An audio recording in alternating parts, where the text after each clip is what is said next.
नमस्कार, जी पुरवैया में आपका बहुत बहुत स्वागत है। आप देख रहे हैं बड़ी बहस और आपके साथ मैं हूं शिव पूजन झा। मुफलिसी हमेशा मजबूर करती आई है। मजबूरी ऐसी होती है कि जिंदा रहने की जद्दोजहद में तमाम समझौते करने पड़ जाते हैं, लेकिन किसी के कलेजे का टुकड़ा अगर इस जद्दोजहद का शिकार हो जाए तो दंश का असर ताउम्र रह जाता है। बिहार के कई इलाके ऐसे हैं जहां बच्चों पर मानव तस्करों की नजरें लगी होती हैं। कोसी उन्हीं इलाकों में से एक है और इस नदी के किनारे मुफलिसों के बच्चों का जो दर्द है वो दरिया की तरह पूरे सूबे में मौजूद है। आज हम बड़ी बहस में बेड़ियों में जकड़े जा रहे बचपन की ही बात करेंगे।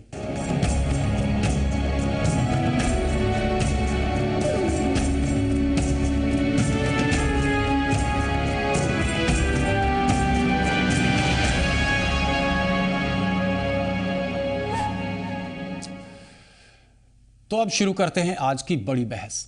बचपन में बड़े सपने देखे जाते हैं, वो सपने उम्मीदों को परवान भी चढ़ाते हैं, लेकिन बिहार में कई बचपन सपनों को देखने का भी मोहताज हो जाता है। उसके सपने बेच दिए जाते हैं और कीमत के एवज में बचपन को गुलामी की बेड़ियों में जकड़ दिया जाता है। देखिए ये खास रिपोर्ट।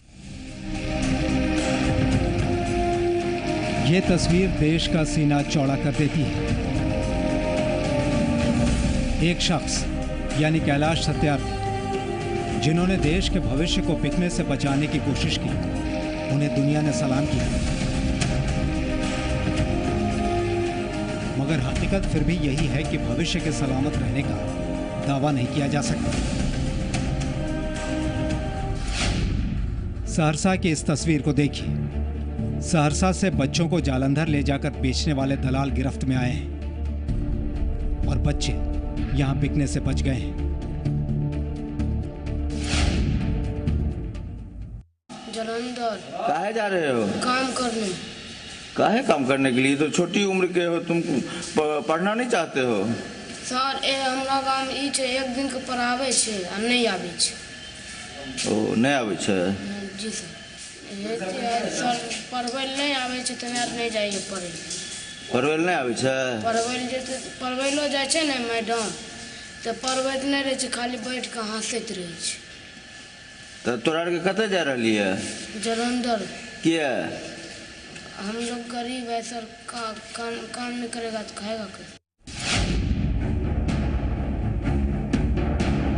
इस मासूम की जुबान से व्यवस्था की जो हकीकत आपने सुनी है, वो एक बड़ी वजह है बिहार में उनके दलालों के हाथों में फंसने की। लेकिन हकीकत और भी तल्ख है। बेड़ियों में बचपन, बच्चियों की जबरन शादी कराने के लिए मानव तस्करी, मानव अंगों की तस्करी, बंधुआ मजदूरी के लिए मानव तस्करी। बिहार में मानव तस्करी के सालाना 100 मामले दर्ज होते हैं। झारखंड और पश्चिम बंगाल जोड़ दें तो देश में मानव तस्करी के आधे मामले इन 3 सूबों से आते हैं। जाहिर है जिम्मेवारी सरकार की ही बनती है कि वो मासूमों को सामान की तरफ बिकने से बचाए, लेकिन सियासी लिहाज से भी सरकार पर नाकामी का आरोप चस्पा है। बाल संरक्षण आयोग भी बनाया गया है, लेकिन उसके बावजूद बिहार के अंदर से ये घटनाएं लगातार हो रही है। सरकार को जितना इस पर ध्यान देना चाहिए, जितना बच्चों के संरक्षण पर जो है से उनको करना चाहिए, वो सरकार काम नहीं कर रही है, जिसके कारण बिहार से बड़ी संख्या में बच्चों का पलायन विभिन्न तरीके से, चाहे मजदूरी के नाम पर हो या उनके अन्य कार्यों के लिए हो, ले जाते हैं और वहाँ उनसे अनैतिक कार्य भी कराने का काम करते हैं।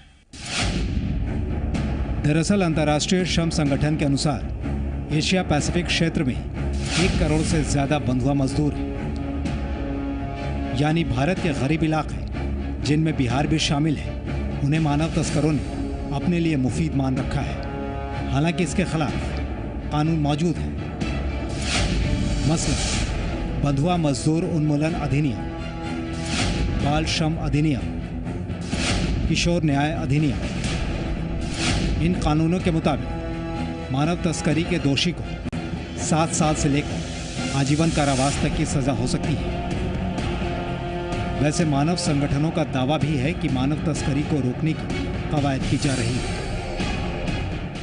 कहीं भी चाइल्ड लेबर काम अगर कर रहा है तो उसको वहाँ से मुक्ति दिलाई जाए और सरकार का जो योजना है जो बनाया गया है उससे उसको लाभ पहुँचाया जाए। जैसे स्कूल में शिक्षा लेने के लिए प्रेरित किया जाए और सरकार का जो उसमें लाभ मिलता है सरकार की तरफ से लाभ दिलवाया जाए। तो इस तरह से सरकारी स्तर पर बहुत ही सुनियोजित तरीके से इस काम को किया जा रहा है जिससे कि बाल श्रम उन्मूलन पर कंट्रोल हो सके। असलियत ये भी है कि सिर्फ दावे बच्चों को तस्करों के चंगुल से नहीं बचा सकते। कैलाश सत्यार्थी के ही बचपन बचाओ आंदोलन की याचिका की सुनवाई पर सुप्रीम कोर्ट ने बिहार सरकार को फटकार लगाई थी। बिहार से लापता 633 बच्चों में से 469 बच्चों को ढूंढ कर लाने का आदेश सुप्रीम कोर्ट ने नवंबर महीने में दिया था। सुप्रीम कोर्ट ने साफ कहा था कि बच्चों का पता लगाने के लिए कोर्ट के आदेश का इंतजार क्यों किया जाता है। जी, हकीकत ये भी है कि एक बार बच्चे गायब हो जाएं तो तिल तिल कर इंतजार के सिवा घर वालों के पास कोई चारा भी नहीं होता। सहरसा से मुकेश कुमार सिंह के साथ पटना से ब्रिजम पांडे और ब्यूरो रिपोर्ट जी मीडिया। तो इस गंभीर मुद्दे पर आज स्टूडियो में हमसे बात करने के लिए मौजूद हैं मंटू सिंह जी जदयू से हैं, डॉक्टर रामानुज प्रसाद जी राजद के प्रवक्ता हैं और सरवत जहां फातिमा जी कांग्रेस की प्रवक्ता। आप सबका बहुत बहुत स्वागत है। सरवत जहां फातिमा जी, सबसे पहले आपसे ही शुरू करते हैं। हालांकि गला तो रुंध रहा है इन बच्चों की कहानी देखकर। ताउम्र गुलामी की बेड़ियों में जकड़ दिए जाएंगे ये बच्चे। भला हो कि पुलिस ने धर दबोचा उन लोगों को जो इन्हें लेकर मानव तस्करी कर रहे थे, इन्हें लेकर जालंधर या दूसरे प्रांतों में लेकर के जा रहे थे। लेकिन ये कहानी अपने आप में आइसोलेटेड नहीं है, बहुत कुछ बयां करती है। सरकारी उपेक्षा की कहानी बयां करती है और किस तरीके से पूरा का पूरा सिस्टम उदासीन है ये कहानी बयां करती है। आप कुछ प्रकाश डालेंगे? आपने देखा होगा शिवपूजन जी की पीछे दिनों जो हमारे यूपीए की 10 साल के सरकार थे सेंटर में, उसमें जितने भी कार्यक्रम चलाए गए गरीबी उन्मूलन को ध्यान में रखते हुए चलाए गए। चाहे वो मिड डे मील हो, चाहे 14 साल तक के बच्चों को फ्री एजुकेशन हो, इंदिरा आवास हो या मनरेगा जैसे कार्यक्रम हो, सब एक दूसरे से लिंक्ड है। मनरेगा में पेरेंट्स काम करके मजदूरी से पैसे उगाएंगे। बच्चे जो उनके होंगे छोटे बच्चे, वो उन्हें दोपहर का खाना मुफ्त में दिया जाएगा ताकि वो स्कूल जाने का एक बहाना हो, एक लालच या एक तरह से उनको रिझाने का या एक स्कूल में आने का एक बहाना दिया गया। 14 साल तक के बच्चों को एजुकेशन फ्री कर देने की बात कही गई ताकि माता पिता को ये बोझ न लगे कि बच्चों को खाना पीना, क्यों कोई छोटे बच्चे मजदूरी में जाते हैं, उसके जड़ में जाइए। क्यों न कहीं वो बाप माँ मजबूर होते हैं कि बच्चे हैं उन्हें मैं कहां से खिलाऊंगा और कहां से उनके स्वास्थ्य करना चाह रही है, मेरे समझ के परे किस ओर इशारा करना चाह रही है ये बताइए। देखिए ये सब तमाम कार्यक्रमों के बावजूद जमीनी हकीकत ये है जो हमने दिखाया। शिवपूजन जी, तमाम कार्यक्रम इसी सबको ध्यान में रखते हुए चलाए गए और कहीं ना कहीं ये सब एक दूसरे से लिंक्ड था और बहुत हद तक हम कामयाब भी हुए थे। लेकिन रहा सवाल कि ये लिंक क्या नहीं था? शरबत जी समझना चाह रहे हैं, मैं आपसे बहस नहीं करना चाह रहा, लेकिन जिम्मेदारी देखिए, जब सेंटर से कार्यक्रम चलता है तो जिम्मेदारी राज्य सरकार की हो जाती है। और पीछे आपको याद होगा कि राज्य में हमारे जदयू और बीजेपी की मिलीजुली सरकार थी। शायद जमीन पर जो राज्य सरकारें होती हैं उसे सही तरीके से नहीं उतार पाती हैं या उनका क्रियान्वयन सही ढंग से नहीं हो पाता है, जिसकी वजह से वो लोग उसके शिकार हो जाते हैं। हम बिहार में भी यही देखने को मिला है। खास करके जिस एरिया की बात आप दिखा रहे हैं वो वैसे भी बाढ़ से झेला हुआ सीमांचल हमेशा से कहीं ना कहीं एक मामले में कह दीजिए कि तरक्की के मामले में उपेक्षित रहा है। क्यों रहा? उपेक्षित रहा। एक तो उसकी दशा और दिशा भी है, भौगोलिक तरीका भी है और राज्य सरकार की कहीं उस वक्त के प्रधानमंत्री मनमोहन सिंह जी ने दौरा किया था 2008 और स्पेशल पैकेज 2008 के जब कोसी त्रासदी हुई थी तब मनमोहन सिंह जी ने उस इलाके का दौरा किया था। नीतीश जी ने इसे जबरदस्त तरीके से इस पर अपनी आवाज बुलंद भी की थी, आवाज उठाई भी थी। उन्होंने कहा था कि ये वो इलाका है जहां पर जिस तरीके की त्रासदी हुई है ये नेशनल कैलामिटी है। शिवपूजन जी, और आपको याद होगा कि मनमोहन सिंह जी ने एक हेवी अमाउंट, हमें लगता है कि शायद 3,500 या कुछ याद नहीं है अभी हमें, लेकिन आसपास फिर उसे वापस भी मांग लिया एक अच्छा खासा फिगर में उन्होंने उस डिमांड उसे वापस भी मांग लिया गया था। नहीं, मांगा नहीं गया था सर, मांगा नहीं गया था शिवपूजन जी। उसे जमीन पर उससे उसका उपयोग करने को कहा गया था और पता नहीं किस तरह से राज्य सरकार उपयोग कर पाई थी, क्योंकि बीजेपी भी उस वक्त शामिल थी वहां इस सरकार में। इसलिए मंटू सिंह जी कुछ गंभीर आरोप लगे हैं, हम थोड़ा अतीत में इसलिए जा रहे हैं। मंटू सिंह जी कुछ गंभीर आरोप लगे हैं क्रियान्वयन पर, और शायद वही कारण है कि कोसी का वो इलाका है जहां गिद्ध दृष्टि आज की तारीख में पड़ी हुई है मानव तस्करों की, छोटे छोटे बच्चों की तस्करी हो रही है। बहुत गंभीर मसला है ये, और कटघरे में आपकी सरकार है, तब आप भाजपा के साथ थे, आज कांग्रेस के साथ हैं। सरकार कोई भी निर्णय लेती है तो सामूहिक रूप से निर्णय लेती है कि जो नियम कानून बनाती है, हम आपको स्पष्ट बता देना चाहते हैं कि कानून सिर्फ बना देने से कुछ नहीं कानून की तो हम बात ही नहीं कर रहे हैं, यहाँ पर तो आर्थिक जो मदद मिली, नहीं शरबत जहां जी का ये कहना है कि आर्थिक मदद जो मुहैया कराई गई कोसी के पुनर्वास के लिए, वो पैसा कहां गुम हो गया, क्यों बच्चे मजबूर हैं? एक बच्चे का बयान था अभी, उन्होंने कहा कि काम नहीं करेंगे तो खाएंगे क्या? आपको लग रहा है कितनी गंभीरता है एक बयान की गंभीरता पर? हम आपको एक बात बता, सरकार जो भी स्कूल में मिड डे मील हो, साइकिल हो, जो भी सुविधा उपलब्ध करा दी, अच्छा से अच्छा स्कूल खोलती है। हम आपको बताते हैं, डॉक्टर से आप दिखाते हैं अपनी बीमारी का, डॉक्टर की फीस 5 रुपया हो चाहे 5 लाख हो, लेकिन दवा तो आप ही को खाना होगा, और जब तक आप दवा नहीं खाएंगे आप बीमारी ठीक होने की उम्मीद करते हैं। आप किस पर जिम्मेदारी? वही स्थिति है, बच्चे खाना नहीं खाते, मिड डे मील स्कूल जो भी सुविधा है उसमें सभी लोग की जागरूकता होनी चाहिए। जब तक हमारे समाज में मिड डे मील नहीं खाते हैं इसलिए भूखे रहते हैं, इसलिए पलायन करते हैं। नहीं फिर क्या कहना जब तक जागरूकता नहीं होगी, आम लोग अपना जागरूकता कौन लाएगा? सभी लोग की जिम्मेदारी नहीं है, एक व्यक्ति की नैतिक जिम्मेदारी है। सरकार अपनी योजना चलाती है, सरकार हर स्कूल में सुविधा दे रही है, और स्कूल में आप जाएंगे नहीं। आप हमारे साथ नवल किशोर यादव जी भी जुड़ गए हैं भाजपा से। नवल किशोर यादव जी बहुत बहुत स्वागत हम करते हैं, थोड़ी देरी से आप आए, लेकिन बहरहाल सवाल आपसे यही हम करना चाह रहे हैं। हमने शर्मा जहां फातिमा जी से सवाल किया, इनका साफ तौर से यह कहना है कि केंद्र ने आर्थिक मदद पूरे तौर से दी और उसका क्रियान्वयन यानी कि जमीन पर उस आर्थिक मदद से कुछ ऐसा नहीं किया गया जिससे कि कोसी का दंश झेल रहे तमाम लोगों को कोई रिलीफ मिल पाए। आपका नजरिया? देखिए, एक बात फातिमा जी ठीक कह रही हैं, लेकिन एक्ट और फैक्ट, अगर कोई भारत की सरकार कोई एक्ट बना के किसी को चाहे कि हम ठीक कर दें और फैक्ट से दूर हो, तो एक्ट फैक्ट से दूर चला जाता है। कांग्रेस पार्टी ने जो एक्ट बनाया, चाहे वो इंदिरा विकास योजना हो या मिड डे मील हो या मनरेगा हो, ये तमाम ये जो एक्ट बना के गरीबों की उन्नति के, कम अफसरों के और बड़े लोगों को लाभ पहुंचाने का ज़्यादा विजडम रहा है और ज़्यादा दृष्टिकोण रहा है। जिन हाथों में कांग्रेस पार्टी ने सोचा कि हम खिचड़ी खिला के, आप जरा सोचिए शिवपूजन जी कि कोई भारत की सरकार, कोई बुद्धिजीवी सरकार, कोई इंटेलेक्चुअल सरकार जिसको विराट रूप से इतने बड़े भारत में गरीबों को देखना है, वो डिश क्या तय करता है? खिचड़ी। आप जरा देखें, आपने भी तो चेंज नहीं किया। ना चेंज नहीं किया, निश्चित रूप से हम उसको चेंज करेंगे। ये सारी योजना माना जाता है, सारी योजनाओं को आप यहाँ के स्कूलों में शिक्षक है नहीं, उन्हें संडे मंडे लिखना नहीं आता और खिचड़ी अगर मुहैया कराया जा रहा है तो आप कौन सी इसमें राजनीति ढूंढ रहे हैं? मैं बताऊं कि कई स्टेट में जहाँ पे कांग्रेस की सरकार थी, बोल लीजिए तो मैं बोलूंगा। जी सर, वहाँ के मेनू में बाजाब्ता अंडा और फल भी रहा करता था। क्या सरकार, बिहार किसी भी स्टेट सरकार की ये जिम्मेदारी नहीं होती है कि उसमें वो बच्चे सिर्फ केंद्र के होते हैं, वो बच्चे राज्य सरकार के नहीं होते?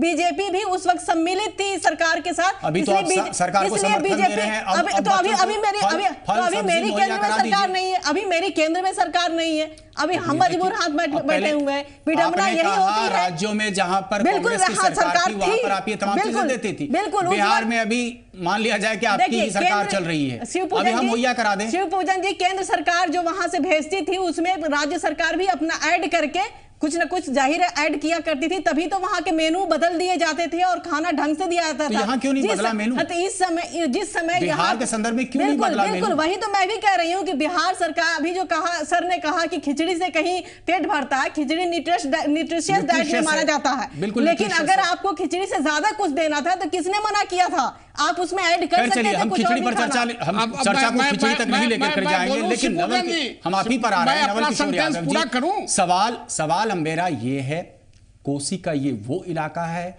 जहां जबरदस्त तरीके से बच्चों की मानव तस्करी हो रही है। पुलिस ने एक ऐसे गिरोह का भंडाफोड़ किया जिसमें छोटे बच्चे इस तरीके के बयान दे रहे हैं कि काम नहीं करेंगे तो खाएंगे क्या। मुद्दा नहीं है, आपको मैं बताऊं चाहिए और बोलना चाहिए। हम इसीलिए तो तमाम राजनीतिक मंटू सिंह जी, इसीलिए तो हम तमाम राजनीतिक पार्टियों से पूछना चाहते हैं कि इन बच्चों के भविष्य को अंधकार की गर्त में झोंकने वाला आखिर कौन है? बॉस और राजनीतिक पार्टी से ऊपर उठकर होनी चाहिए। देखिए जो सबसे बड़ी बात है कि इस देश के मैक्सिमम पीरियड कांग्रेस ने शासन किया और स्टेट में भिन्न भिन्न प्रकार के लोग रहे हैं। मैं आपका जवाब यह दे दूं कि जब भाजपा इनके साथ थी तो हम लोगों ने सदन में 7 दिन का 7 मेनू तय कराया था और मैंने ही सवाल उठाया था। नहीं, मेनू पर हम चर्चा नहीं लेके जाना चाह रहे हैं। आज जो बच्चों के तस्करी हो रहे हैं, जब यह सरकार आई थी जहां आज राम मनोज जी और मंटू जी हम इस चर्चा की खिचड़ी ना करें। और कांग्रेस, मैंने जो सवाल पूछा है आप उसका जवाब मुझे दें। आप क्या मानते हैं, इन बच्चों के भविष्य को अंधकार की गर्त में झोंकने का दोष किस पर मढ़ा जाए? निश्चित रूप से जिस राज्य सरकार ने यह ऐलान किया था कि हम यहां से पलायन रोक देंगे, बच्चों को बाहर जाना रोक देंगे, आज आप देखें हर स्तर पर पलायन रुका नहीं है। वर्तमान राज्य सरकार को आप दोषी मान रहे हैं? निश्चित यह राज्य सरकार का काम। हमारी मजबूरी है एक ब्रेक की, लेकिन डॉक्टर रामानुज प्रसाद जी, आपसे हम एक पर्सपेक्टिव चाहेंगे। आप चाहे तो अभी फिलहाल अपनी टिप्पणी एक दे सकते हैं, लेकिन आपको नहीं लगता पार्टी पॉलिटिक्स, पेटी पॉलिटिक्स से उठकर तमाम राजनीतिक पार्टियों को इन बच्चों के भविष्य का सोचना चाहिए? ये धरती कहीं ना कहीं कैलाश सत्यार्थी जैसे लोगों की है। ऐसे है कि आप पार्टी पर ले जा रहे हैं, आप एंकरी करते हुए। मैं तो समझता हूं कि जितना गंभीर मुद्दा है और बहस ये होनी चाहिए कि हाँ साहब, ये हमारे पूरे देश की समस्या है। पूरे देश की नहीं, इस इलाके में सबसे ज़्यादा नहीं है। निश्चित तौर पे जो ये है विडम्बना और ये है कोसी के इलाके का एक अभिशप्त है कोसी इलाका के लोग। लेकिन मैं आपको बताऊं कि ये जो आप दिखला रहे हैं, जो बच्चे का जो वाइट दिखला रहे हैं या जो बच्चे जो दिखलाए जा रहे हैं या जो प्लान करते हैं या प्लान एक्सप्रेस खुलता है कोची से, हम लोग हमेशा कहते रहे, तो ऐसा नहीं है कि वो है जो उस इलाके में भी, कोसी के इलाके में भी ऐसे लोग हैं जिनके बच्चे अमेरिका जाके पढ़ते हैं। ऐसे लोग हैं कि मैं कहता हूँ उसके कारण मैं कारण पर ले जाना चाहूँगा। निदान अगर चाहते हैं प्रसाद जी, मैं मुझे ये कहने दीजिए ना कि ये सबके मूल्य में है कि सोशल डिस्पैरिटी। अब देखना है कि इसे इराडिकेशन का क्या इसका होगा। सोशल डिस्पैरिटी, सामाजिक विसंगति जो रहा जी, ये एक महत्वपूर्ण कारण है, हर इलाके में है। लेकिन वो चूंकि अभिशप्त इलाका है, आप वहाँ भी देख लीजिए जो जमींदार रहे हैं, आज भी जब जमींदार तो जमींदार ही रहेंगे, सरकार को बहुत कुछ नहीं कर रहे हैं। वहाँ 5,000 एकड़ के 6,000 जिनके मरने के लिए घर बनते थे, आपको रोकना हमारी मजबूरी है। मरना चाहते थे बनाना। एक छोटा सा ब्रेक लेते हैं, लेकिन ब्रेक के बाद आप अपनी बात पूरी कर सकते हैं।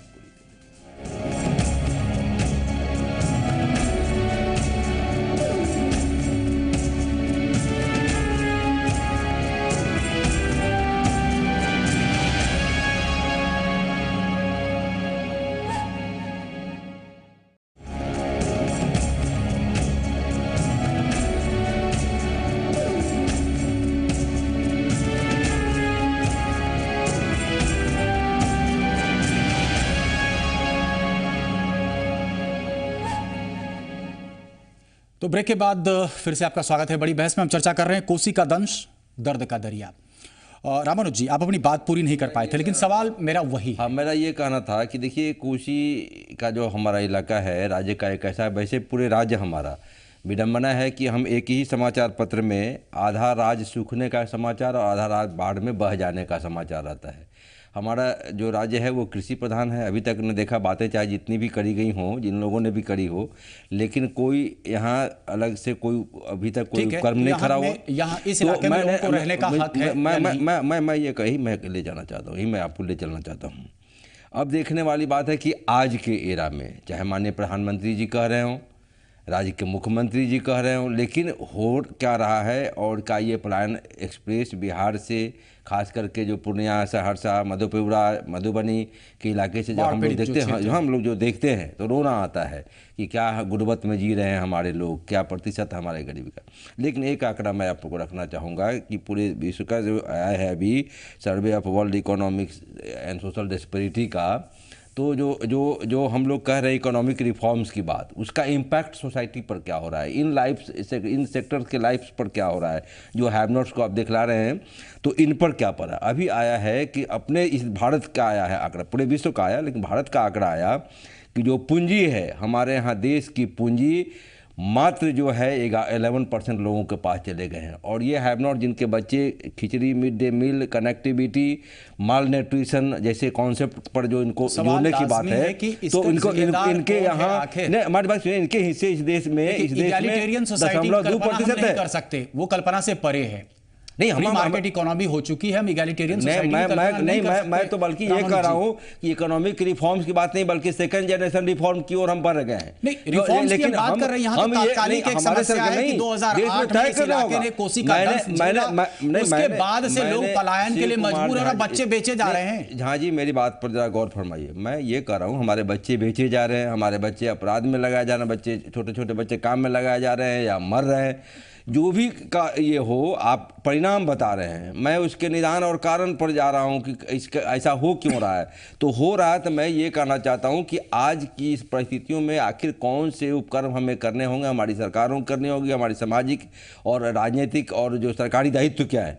तो उसमें हम ये कहना चाहते हैं कि जो आज के बदलते आप कर रहे हैं economic reform, second generation reform की बात हम कर रहे हैं। माननीय प्रधानमंत्री जो कह रहे हैं और देता हूं डॉक्टर रामानुज जी, मैं कहना चाहता हूं आईएलओ की रिपोर्ट है एशिया पैसिफिक के क्षेत्र में तकरीबन 1 करोड़ से ज्यादा बंधुआ मजदूर हैं और ये तमाम बच्चे जो ले जाए जा रहे थे जालंधर बंधुआ मजदूरी करने के लिए जालंधर जा रहे हैं, गल्फ कंट्री में ले जाए जा रहे हैं। तो समाधान क्या है? आप एक लार्जर पिक्चर हम इसको रोकेंगे कैसे, इस पर मैं कहना चाहता हूं। मैं माइक्रो लेवल की बात कर रहा हूं, आप मैक्रो इकोनॉमिक्स मुझे आप बता रहे हो। मैक्रो इकोनॉमिक्स इन तक नहीं पहुंच पा रहा है, नहीं समझ पाएंगे मैक्रो लेवल तक जब आप ले जाएंगे कैसे ले जाएंगे? 2008 में आप केंद्र में थे, सत्ता में, लालू जी भी इस इलाके में आए थे, दौरा किया था, तब से लेकर के अब तक इस इलाके में क्या हुआ? जिन गांवों को गोद लिया गया था उन गांवों तक को छोड़ दिया गया। मैं ये कहना चाहता हूं कि पैकेज मिले हों या जो एलोकेशन हुआ, जो वर्क कल्चर है बिहार का, जो वर्क कल्चर रहा है, वर्क कल्चर है, सरकारें चाहे जिनकी भी हो, व्यक्ति और पार्टी चाहे जो भी रहे हो, आप देख लीजिए जो क्या हो रहा है। आप मान रहे हैं कि मैं मान रहा हूं जो बिहार का माइंडसेट है और जो ब्यूरोक्रेसी का ही है। आप इसको क्यों हम लोग भूल जा रहे हैं? विंस्टन चर्चिल के जो उक्ति है, हमारे जो प्री इंडिपेंडेंस में ही हमको इंडिपेंडेंस देने के समय जब जा रहे थे ब्रिटिशर्स, और जो कमेंट उसने पास किया था कि हमने लॉर्ड मैकाले का फौज खड़ा कर दिया है, और अफसोस उसने जाहिर किया कि लॉर्ड मैकाले ने किया, लेकिन उसको विंस्टन चर्चिल को यह अफसोस था कि ये भारत हस्तांतरित तो हो रहा है लेकिन जिनके हाथ में जा रहा है वो हमसे ज्यादा, हमारे लॉर्ड मैकाले के चेलों से ज्यादा बेईमान होंगे। सबसे लंबे कार्यकाल तक कांग्रेस रही है, बहुत बड़ा। हाँ, मैं कह रहा हूं कांग्रेस रही हो या भाजपा विराजमान हो, नहीं हमारी बात एक मिनट भाई साहब, let me finish my argument. मैं ये कहना चाहता हूं कि चाहे कांग्रेस रही हो या भाजपा है या आने वाली कल, लेकिन मैं निदान नहीं देख रहा हूं क्योंकि सोच नहीं बदल रहे हैं। सोच बदलता मैं नहीं देख रहा हूं। प्रधानमंत्री जी ऑस्ट्रेलिया में बैठ करके अडानी के बेटा के लिए इस देश का बैंक SBI के खजाने खोलवा रहे हैं कोल ब्लॉक के लिए, वो इन गरीबों के लिए नहीं। कैसे निदान होगा? कुछ प्रश्न और भी निकल रहे हैं, उनका स्पष्टीकरण मैं चाह रहा हूं। 2008 में ये त्रासदी आई, हमने देखा किस तरीके से यहां पर मनमोहन सिंह जी आए, घोषणा की कि ये तो जो है एक नेशनल कैलामिटी है, यही शब्द थे उनके। फिर बाद में हमने देखा किस तरीके से नीतीश जी का बयान आया था कि हमें जो है जिस तरीके का पैकेज चाहिए, आर्थिक मदद चाहिए, वो केंद्र ने मुहैया नहीं करवाया। मैं सही बोल रहा हूं, गलत बोल रहा हूं? नहीं, बिल्कुल आप सही बोल रहे हैं। बिल्कुल फिर पैसे वापस मांगे भी गए थे। मैं इसको इनकार करूंगा तो आप फुटेज दिखला देंगे। मैं ये कहना चाहता हूं कि नेशनल कैलामिटी थी कुछ, बिल्कुल मैं कह रहा हूँ, आप फुटेज दिखलाएंगे अपने, आपका यहाँ होगा, रिकॉर्ड में होगा, तो मैं इनकार नहीं कर रहा हूँ। मैं ये कह रहा हूँ कि यही माइंडसेट है। एक मिनट जी, मैं अपनी बात आ रही थी। मैं ये कहना चाहता हूँ कि ये जो सवाल है कि साहब किसने क्या कहा, माननीय मनमोहन सिंह ने प्रधानमंत्री की हैसियत से क्या कहा, नीतीश जी ने मुख्यमंत्री की हैसियत से क्या कहा। मैं इसी माइंडसेट को बदलने की बात कर रहा हूं मेरे भाई। मैं ये चाहता हूं कि ये देश में हम गरीब गरीब गरीब गरीबों गरीबों गरीबों कहते रहे, गरीबी तो नहीं मिटी तो हम कैसे मिटाएंगे, लेवल पे हम जा रहे हैं। कैसे? बहरहाल हाँ। मुझे ये बताइए राजद क्या करेगी? हाँ, ये सवाल राजद, देखिए ये अहम सवाल आपने खड़ा किया है। क्या राजद को इन बच्चों का दर्द महसूस? हाँ, मैं यही कहना चाहता हूँ, ये अहम सवाल आपने खड़ा किया है कि मैं राजद को यहाँ प्रतिनिधित्व कर रहा हूँ। ये बात काम क्या है जितनी भी हुई हों, लेकिन ये बात आपको नहीं भूलनी चाहिए कि राजद का जो प्राइम एजेंडा है वो सोशल चेंज और सोशल अपलिफ्टमेंट का है, और उसी पर हम काम करते हैं। हाँ, परिणाम चाहे जितना हम दे पाए हों, डिलीवर हो सकता हमारे यहाँ बेईमानी हुई हो सकता है हमारे, मैं कह रहा हूँ सिस्टम में जो है उसका भुक्तभोगी हमारा काल भी रहा हो, लेकिन हम कॉर्पोरेट पॉलिटिक्स नहीं करते। हम सोते जागते उठते बैठते सोशल इंजीनियरिंग की बात कर लें, सोशल चेंज ट्रांसफॉर्मेशन लाने की बात कर लें, लेकिन मुझे ये बताइए उस ट्रांसफॉर्मेशन से इन बच्चों का पलायन रुकेगा? हाँ, बड़े सारे पलायन कर चुके हैं। बच्चे आज कह रहे हैं कि कहूं दावे से काम नहीं करेंगे तो खाएंगे क्या? मैं पूरी दुनिया में कर रहा हूं। अभी ओबामा जी का बयान आया, नवल किशोर यादव जी, आप इनकी बातों से बयान आया, ये कहते हैं कि उस इलाके में एक तरीके का रिवॉल्यूशन ये लाना चाहते हैं, एक मतलब कहते हैं समाज में बदलाव लाना चाहते हैं, उससे ये तमाम पलायन या फिर ये बंधुआ मजदूरी सोशल डिस्पैरिटी जब तक से रुक जाएगी। स्थिति उस इलाके की अगर आप लोगों ने दौरा किया होगा कि मैंने इन इलाकों में महीनों गुजारे हैं अपनी डॉक्यूमेंट्रीज बनाने के लिए, इसलिए मैं वाकिफ हूं रामानुज जी इन इलाकों की स्थिति क्या है। अगर मैं अपने दर्शकों को बताऊं तो इस इलाके की स्थिति यह है कि यहां पर हजारों के हजारों हेक्टेयर जमीन पे गाद जमी हुई है, जिसको सिल्ट कहते हैं, खेती नहीं हो सकती। लोगों की आजीविका का साधन, एकमात्र साधन वो छिन गया है। दूसरा ऑल्टरनेटिव कुछ नहीं है। मर्द पहले ही पलायन कर चुके हैं, गांव में सिर्फ महिलाएं और बच्चे थी, और अब भयावह स्थिति उभर गई है इन इलाकों में कि अब ये बच्चों की मानव तस्करी शुरू हो गई है। नवल किशोर यादव जी, आपकी टिप्पणी। देखिए, सबसे बड़ी बात है कि जब वहाँ त्रासदी आए थे, जिस समय सिल्टेशन हुआ, सारे लोगों ने पूरे दुनिया से, पूरे भारत से मदद आए। उसमें नीतीश जी ने कुछ पैसा लौटाया भी, गुजरात का पैसा 5 लौटा भी दिया कि इनको ओवरफ्लो कर गया था पैसा। इन्होंने कहा कि हमारे पास पैसा की कमी नहीं है। हम लोगों ने भी जो अपने विकास कोष से सारे पैसा को ट्रांसफर किया, आज तक हम लोगों को उस विकास कोष के पैसे, ये बात आपको तब नहीं चुभी थी जब आप सरकार में साथ थे, साझा थे? हम उस दिन भी हम लोग सवाल किए थे। और देखिए, रामानुज जी कह रहे हैं कि हमारी पार्टी तो सोशल जस्टिस और गरीबों की काम करती है, वो अलग विषय, हम बच्चों पर ही केंद्रित रहे, बच्चों के भविष्य का सवाल है। जब तक शिवपूजन जी स्पेशल एजेंडा बना के गांव, गरीब, पगडंडियों पर रहने वाले ऐसे लोगों को जिस तरह से मुआयना करा के उसको स्पेशल ट्रीटमेंट नहीं दिए जाएंगे, तो भाषण देने से, खिचड़ी खिलाने से, मैं बिल्कुल इसी पे आना चाह रहा था। नवल किशोर यादव जी, आप सत्ता से बाहर हुए, आज आप भाषण दे रहे हैं। 2008 से लेकर के 4 साल 5 साल तक आप लोगों ने क्या किया? आपकी यहाँ सरकार थी, बिहार में आपकी सरकार थी नवल किशोर यादव जी, आप चाहते तो कर सकते थे। आपको इस बात से गुरेज नहीं कि 5 करोड़ अगर नीतीश जी लौटा देते हैं तो आप नीतीश जी को स्नब कर सकते थे, नीतीश जी से सवाल तो पूछ सकते थे। वो सरकार हमारी नहीं थी, वो सरकार नीतीश जी की थी, हम उनके सबऑर्डिनेट थे। सबऑर्डिनेट का काम लीडरशिप नहीं होता है, सबऑर्डिनेट। इसलिए अब जब हमारी सरकार बनेगी तो जिस तरह रामानुज जी अपने बच्चों को भाई, केंद्र में तो आपकी सरकार है नवल किशोर यादव जी, केंद्र में आपकी सरकार है, केंद्र में आपकी सरकार है, आप मदद करना चाहेंगे तो मदद तो कर ही सकते हैं। हम आपको बताते हैं, 1 मिनट मैडम की बात बता दें कि जब कोसी त्रासदी आई थी उसके बाद हमारे आदरणीय प्रधानमंत्री जी जब नेपाल गए थे, जो नेपाल के पानी से बाहर आता है, हम सभी देशवासियों की उम्मीद जगह थी कि आदरणीय हमारे प्रधानमंत्री कुछ ऐसा बात करेंगे, लेकिन वो तो फोटो खिंचाने में अपना समय गंवा दिए। कोसी त्रासदी पर, आम जनता पर जो नेपाल वो तो बड़ी त्रासदी थी जो टल गई, इस बार की आप बात कर रहे हैं, इस बार की आप बात कर रहे हैं। और इससे बड़ा झूठ क्या हो सकता है कि सरकार जब आप केंद्र में है तो कुछ जो सुपरमैन जो जरूरत है सिवाय इन लोगों के पास कोई नहीं, जब स्टॉक चलिए नहीं तथ्यों है। की मंटू सिंह जी, उस मामले में आपको तथ्यों की भूट कोसी की आप बात करना चाह रहे हैं, भूट कोसी की आप बात करना चाह रहे हैं। हमारे आदरणीय प्रधानमंत्री जी कुछ बात करेंगे, कुछ निर्णय निकालेंगे, कुछ हल निकालेंगे जो बिहार के जो क्या निर्णय हो सकता है मंटू सिंह जी, क्या निर्णय हो सकता है? नहीं हो, लेकिन उन्होंने इस पर कुछ बात ही नहीं किया, सिर्फ फोटो खिंचाते रहे बैठ के नेपाल में और अखबार में छपते रहे, और इससे हमारे देश एक का मजबूरी है रामानुज जी, एक- इस ब्रेक के बाद हम आपकी टिप्पणी लेते हैं, एक ब्रेक लेते हैं फिलहाल।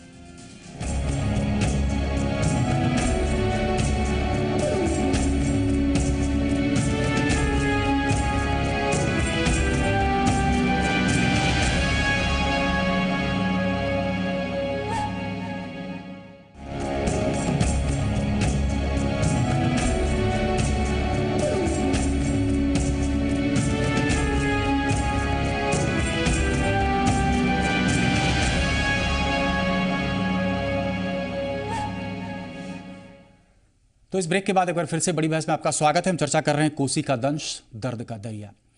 नवल जी, आपसे हम सवाल करना चाहते हैं, अहम सवाल।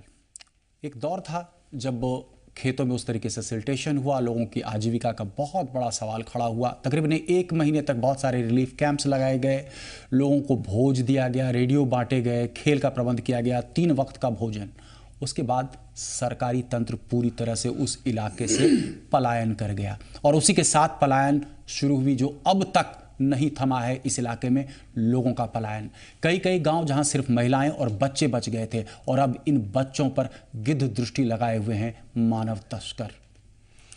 शिवपूजन जी, जब तक उसको पुरुषार्थ करने के लिए और पुरुषार्थ पैदा करने के लिए, पुरुषार्थ बढ़ाने के लिए उसकी जीविका से हम जोड़ के उसको नहीं रखेंगे, तो क्यों नहीं हुआ? तो आज तक देखिए, अभी तक लोगों की जीविका का साधन इस इलाके में क्यों नहीं किया गया? नहीं इसलिए नहीं किया। सबसे पहला जीविका का साधन उनका जो खेती था, उन खेती के सिल्टेशन को निकालने के लिए उस सिल्टेशन से ऑफ करने के लिए, उसके सब्स्टिट्यूट तैयार करने के लिए, और उन गरीबों को ऑल्टरनेट क्रॉप आप सजेस्ट कर सकते थे, आप सरकार में थे। ऑल्टरनेट क्रॉप, ऐसा क्रॉप जो सिल्ट में भी उगता है, वैज्ञानिक पद्धति के जरिए इस तरीके की संभावनाएं हैं, लेकिन सरकारी मदद की जरूरत थी। नहीं, मैं आज भी मानता हूं कि सरकार की जिम्मेवारी उन्हीं के लिए है जो पुरुषार्थ करने से बाहर चले गए हों, जो गरीबी रेखा से नीचे चले गए हों, जिनका पुरुषार्थ नहीं हो, अक्षम हो गए हों, उसी को मदद करने की सबसे बड़ी जिम्मेवारी राज्य सरकार को है। लेकिन नीतीश जी तो खुद एग्रीकल्चर मिनिस्टर रहे थे, उनसे ज़्यादा समझने वाला कोई बिहार का चीफ मिनिस्टर वो समझते थे कि हमसे ज़्यादा पहला और अंतिम है। उसके जब पुनर्वास की बात हो रही थी तो कभी इन्होंने किसी से टेक्निकल, न अपने सबॉर्डिनेट से, न इस देश के कभी कोई वैज्ञानिक से या न कोई कृषि वैज्ञानिक से, ये किसी से परामर्श नहीं किया। जब आदमी के दिमाग में यह हो जाए कि हमारा सोचने का तरीका पहला और अंतिम है, हम ही सबसे बेहतर सोच सकते हैं, हम ही बेहतर कर सकते हैं, आप ठीक फोड़ना चाह रहे हैं नीतीश जी के माथे।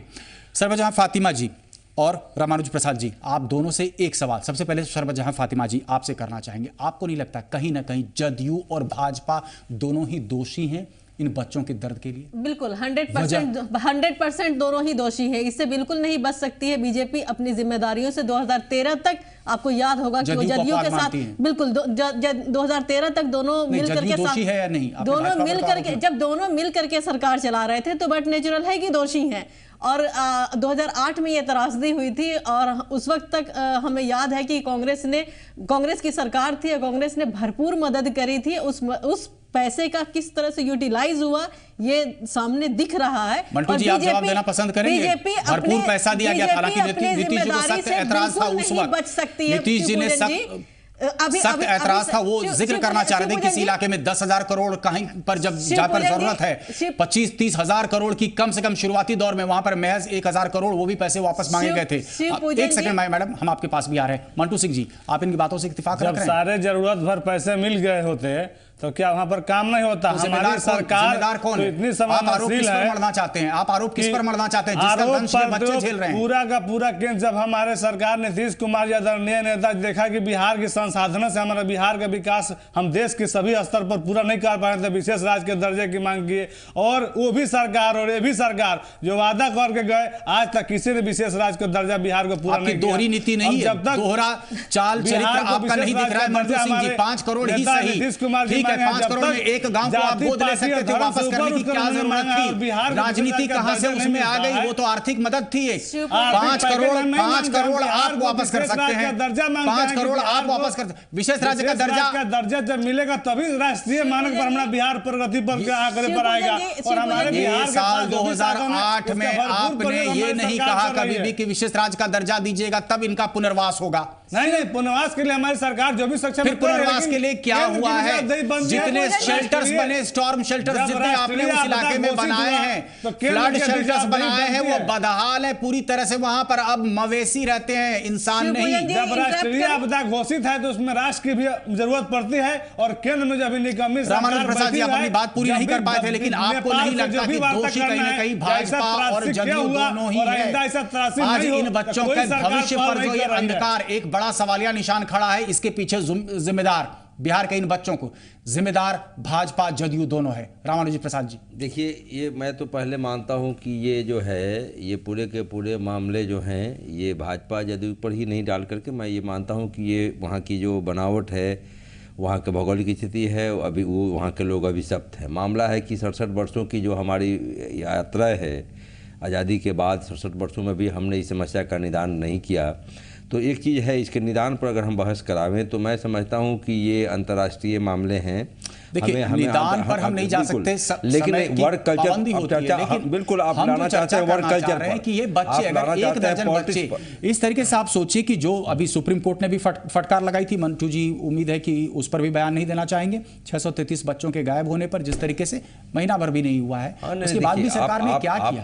आप सुप्रीम कोर्ट के वर्डिक्ट पर जाएंगे कि इस पर बहस कराएंगे? मुद्दा तो एक ही है, बच्चे ही भुक्तभोगी हो रहे हैं। बच्चे जा रहे हैं, वहाँ गुर्बत है, तो गुर्बत है उसका, जैसे आप डिसल्टरेशन ऑफ द लैंड की बात कर रहे हैं, तो डिसल्टरेशन के लिए यहाँ वहाँ जो है फ्लड कंट्रोल के लिए ये जो स्कीम जब ड्राइव होगा तो उसके लिए मैं समझता हूँ केंद्र के एक मजबूत, आपको नहीं लगता रामानुज जी, ये राज्य सरकार का जो की आप बात कर रहे हैं कि डिसिल्टेशन करेंगे या फिर इस तरीके का बांध बनाएंगे कि ऐसा बाढ़ ना आए? अभी तात्कालिक जो समस्या है कि बच्चों की मानव तस्करी, उसको कैसे रोकें? शिवपूजन जी, आपने डैम बनाने से बच्चों का, ये बच्चे सारे तब तक बेच दिए जाएंगे। तत्कालिक के जो मामले, उसके लिए क्या करना चाहिए? सरकार क्या कर रही है? मुझे आप बताइए, आप सरकार में है, जो संसाधन, महागठबंधन भी हो रहा है, आपके पास शक्ति है। मेरी बात पूरी तो करने दीजिए ना, आप पूरी नहीं करने देते हैं। अगर इसी तरह से पार्टीगत खाली बात करना तो मैं समझता हूं कि चाहे सरकार में जो भी बैठे हों, हम समर्थन दे रहे हो या भाजपा कभी सरकार में शामिल होकर सरकार चला रही थी, वो मामला वो नहीं, मामला ये है कि इच्छा शक्ति होनी चाहिए। और अगर हम इस राज्य को ले जाना चाहते हैं देश के उन राज्यों के साथ जो आज इस देश का वो आज अग्रणी राज्य हैं, हम अग्रणी से बीमारू हो गए, तो मैं समझता हूं कि कोसी को इग्नोर करके हम नहीं कर सकते। कोसी का भला इसी में है कि कोसी में हम जो है वहाँ के डिसल्टरेशन, खेती बाड़ी के मामले हों या वहाँ शिक्षा का मामला हो, मैं समझता हूँ कि बिहार में शिक्षा का ही देखा जाए, मधेपुरा ही इलाका है जहाँ सबसे ज़्यादा जिला में शिक्षा का अगर ये है तो दर है, लेकिन वहीं लोग पलायन भी कर रहे हैं, वहीं मानव तस्करी भी हो रहा है। तो ये जो विडंबना है विसंगति का, इस पर भी गौर फरमाना होगा, ईमानदारी से किसी कार्यक्रम को चलाना होगा। कार्यक्रम बनाने से नहीं होगा, बातें करने से नहीं होगा। पैसा चाहे नीतीश जी ने लौटा दिया हो, केंद्र ने नहीं दिया हो, केंद्र ने दिया हो, लेकिन जो वर्क कल्चर है उसमें ईमानदारी और के साथ अगर इसको नहीं हम करते हैं, मैकेनिज्म बना करके डेवलप करके, इन बच्चों के आंसू को देखकर कलेजा सिहरता तो जरूर है, बिल्कुल। लेकिन सरबत जहां फातिमा जी, आप ये बताइए, कांग्रेस के रिप्रेजेंटेटिव हैं, आप क्या करेंगी इस इलाके में ताकि पलायन रुके, ताकि इन बच्चों का भविष्य बेचे जाने से रुके? देखिए शिवपूजन जी, अभी रामानुज जी ने जिस तरह से कहा कि भौगोलिक वहाँ की जो बनावट है वाकई तकलीफदेह है, और मैं खुद वहाँ पे गई थी और उन सारे इलाकों का दौरा किया है, और वहाँ की औरतें, वहाँ की बच्चों के बारे में अगर आप देखें तो वाकई दम सिहर जाता है। और सिर्फ ये यहाँ का ही नहीं, चाहे राजस्थान, चाहे छत्तीसगढ़, चाहे इस तरह के जो भी पिछड़े इलाके हैं वहाँ की भी यही हालत है, चाहे गुजरात का ही मामला देख लीजिए।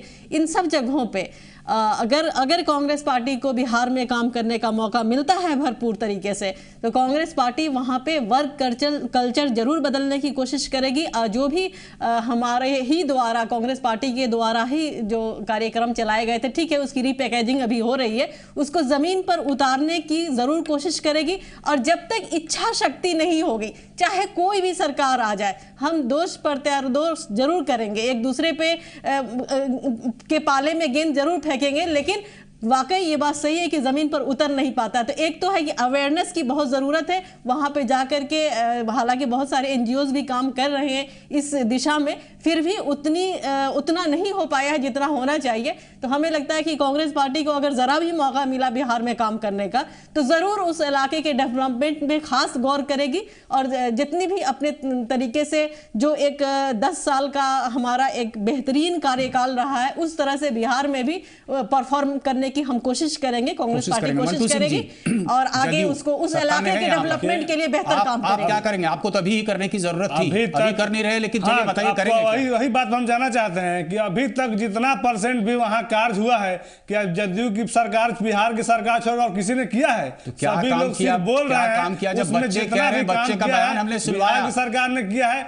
और बाकी भी जो काम होगा बिहार सरकार करेगी। लेकिन उसका जो मूल समस्या है वो राष्ट्रीय समस्या है, और वहाँ जो नेपाल से जो पानी आता है उसके लिए हमारे केंद्र सरकार को इच्छुक होना पड़ेगा। और जब तक वो समस्या का स्थायी समाधान नहीं होगा, तब तक इस तरह से हम बिहार को झेलते रहेंगे। समाधान बाढ़ का नहीं पूछ रहा मैं, समाधान पूछ रहा हूं इन बच्चों के भविष्य का। बच्चों के भविष्य के लिए जो क्यों बेच दिए जा रहे हैं बच्चे? बिहार के बच्चे हैं, हमारी सरकार करे उसको और तेज करने का हम लोग। बिहार में आपकी सरकार क्या करेंगे? आप अभी तक बच्चों का क्या किया हुआ है? करोड़ों पुनर्वास के लिए जो भी कार्य किए गए, तो फिर बच्चे क्यों जा रहे हैं? मंटू सिंह जी, फिर बच्चे क्यों जा रहे हैं बाहर? बच्चे क्यों बेचे जा रहे हैं बाहर? क्यों बच्चे जा रहे थे जालंधर? छोटे छोटे बच्चे 10-10 साल के, 12-12 साल के, उसमें क्या कारण, उसको हम लोग सही पता किया जाएगा। उसके लिए भाई हमने रिपोर्ट दिखाई आपकी, और जो भी आपकी पुलिस ने पूरे गिरोह का भांडाफोड़ किया है मंटू सिंह जी। तो उस पर कार्रवाई, हमने भांडाफोड़ नहीं किया, आपकी पुलिस ने भांडाफोड़ किया है। ये तब आप पुलिस ने किया है, जब हमारी सरकार संवेदनशील नहीं रही। मैं यही पूछना चाह रहा हूं आपसे, इसीलिए तो मैं मूल प्रश्न पे, जो भी व्यवस्था, मूल प्रश्न पे मैं आना चाह रहा हूं कि बच्चे क्यों जा रहे थे? ये क्या लोग हैं सिर्फ बोलते हैं, करते किसी कोई नहीं है। बिहार के लोग दुर्भावना, ये क्या कई गंभीर सवाल खड़े नहीं करता मंटू सिंह जी? क्या ये कई गंभीर सवाल खड़े नहीं करता? एकदम गंभीर सवाल है। इस पर सभी लोगों को जाति, पार्टी और धर्म से ऊपर उठकर सोचना चाहिए कि बच्चे बच्चे होते हैं और किसी जाति पार्टी से जुड़े नहीं होते हैं। उनके भलाई के लिए सब लोगों को, केंद्र सरकार को, जैसे बिहार सरकार विकास में लगी हुई है, उनको भी सहयोग करना चाहिए और कोई द्वेष भावना नहीं रखना चाहिए कि बिहार से और बिहारियों से कोई नफरत नहीं रखना चाहिए। और इसमें जब तक सब लोग मिलजुल कर कार्य, चलिए, रूलिंग पार्टी होने के नाते आप क्या क्या करेंगे? हमारे दर्शकों को बताइए। रूलिंग पार्टी होने के नाते हमने आपको ये रिपोर्ट दिखाई, जमीनी हकीकत से आपको रूबरू कराया। आज आप इस फोरम पर कुछ अनाउंस करना चाहेंगे कि जदयू के कार्यकर्ता होने के नाते, विधायक होने के नाते आप इस इलाके में जाएंगे, किसी गांव को आप गोद लेंगे, ऐसा कुछ आश्वासन आप देना चाहते हैं? हम तो जाएंगे, जरूर जाएंगे, वहां पर हम जाकर जरूर घूमेंगे, देखेंगे क्या स्थिति है। और हमारी सरकार जितना कर रही है उसको हम मुख्यमंत्री से मिलकर चाहेंगे वहां और विकास कार्य को तेज किया जाए। और मेरा भी जो भी सहयोग होगा उसमें विधानसभा के स्तर से, विधायक के स्तर से और एक आम जनता के हैसियत से भी उसको हम लोग पूरा करने का काम करेंगे। हमें भरोसा है कि आपके इस आश्वासन में कहीं ना कहीं निश्चित रूप में सच्चाई होगी और आप वास्तव में इस इलाके का दौरा करेंगे। नवल किशोर यादव जी, सत्ता में भले ही आप ना हो बिहार में, लेकिन ये बताइए, मुख्य विपक्षी पार्टी होने के नाते आपकी भूमिका क्या है? आप क्या कर सकते हैं इन बच्चों के भविष्य के लिए? देखिए, एक देहाती कहावत है, बंद मुट्ठी लाख का, खुल गया तो खाक का। ये तमाम लोग बिहार सरकार और केंद्र सरकार में रहे हैं और बिहार को जो इन्होंने किया है सो आपके सामने है। इस बार हमारी सरकार बनेगी और निश्चित रूप से आपको, केंद्र में आपकी सरकार है तो केंद्र में रहते हुए आप इस इलाके में कुछ नहीं कर सकते। अच्छा, 3 आदमी मिल के हमको एक आदमी को बोलने ही नहीं देंगे। ऐसी बात नहीं, आप अकेले सब पे भारी पड़ रहे हैं। लेकिन नवल किशोर यादव जी, मुझे बताइए। भाई जी, बिहार, अरे मैं बता रहा हूँ ना, आप धैर्य तो रखिए। बताइए, देखिए, इस बार हमारी सरकार बनेगी और कोसी के त्रासदी, और सिर्फ कोसी में बच्चे ही बेचे ही नहीं जा रहे हैं, बेटियों के साथ और महिलाओं के साथ जो अत्याचार और जो पलायन हो रहा है वो चैनल पर नहीं कहा जा सकता है। उस पर भी हमारी सरकार पैनी नजर रखेगी और निश्चित रूप से आपको मैं बता दूं, गुजरात में भूकंप वक्त की कमी है। अंतिम टिप्पणी हम चाहेंगे रामानुज प्रसाद जी आपसे, जाते आते 15 सेकंड में आप एक टिप्पणी। रामानुज जी, आपकी सरकार गुजरात में, माफ करेंगे, आपको पार्टी के नाते क्या करना चाहते हैं बच्चों के लिए? सरकार वहां इंडिपेंडेंट थी, क्या करना चाहते हैं? हमारी सरकार ने वहां भुज में क्या किया? हमारी सरकार यहाँ इस बार बनेगी, एकदम बहुमत की सरकार बनेगी। सरकार बनेगी का इंतजार कर रहे हैं। कोई कह रहा है कि 5 साल का बनेगी ही नहीं, इसमें ये मनपुलाव से पूरी तरह से मदद नहीं मिली, इसलिए उपेक्षा हुई इन बच्चों की। जमीनी हकीकत कुछ इस इलाके की ऐसी है, इतनी दर्दनाक है, जिसे सही तरीके से बयान नहीं किया जा सकता। खैर बहरहाल, नवल किशोर यादव जी, मंटू सिंह साहब, डॉक्टर रामानुज प्रसाद जी और सरवत जहां फातिमा जी, आप सबों का हमारे स्टूडियो में आने के लिए बहुत बहुत धन्यवाद। लेकिन हम अपने दर्शकों से आग्रह करेंगे कि ताजा खबरों के लिए बने रहिए जी पुरवैया के साथ।